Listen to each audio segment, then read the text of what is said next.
Today, we turn to Psalm chapter 10722-43. A passage filled with thanksgiving and wisdom. It reminds us of God's power to calm the storm and to guide His people to safety. These verses show us the beauty of trusting Him in every circumstance. Psalms 107, 2-4-3. Let us open our hearts and meditate together on His faithful love. Let them sacrifice thank offerings and tell of His works with songs of joy. Others went out on the sea in ships, they were merchants on the mighty waters. They saw the works of the Lord, His wonderful deeds in the deep. For He spoke and stirred up a tempest that lifted high the waves. They mounted up to the heavens and went down to the depths. In their peril their courage melted away. They reeled and staggered like drunken men, they were at their wits' end. Then they cried out to the Lord in their trouble, and He brought them out of their distress. He stilled the storm to a whisper, the waves of the sea were hushed.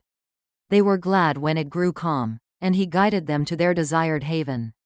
Let them give thanks to the Lord for His unfailing love and His wonderful deeds for men.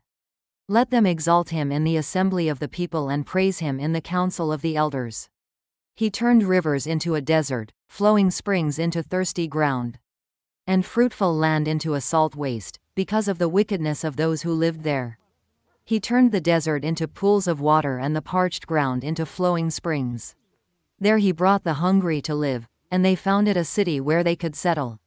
They sowed fields and planted vineyards that yielded a fruitful harvest.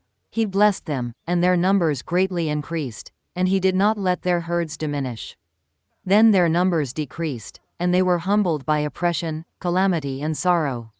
He who pours contempt on nobles made them wander in a trackless waste. But He lifted the needy out of their affliction and increased their families like flocks. The upright see and rejoice, but all the wicked shut their mouths. Whoever is wise, let him heed these things and consider the great low.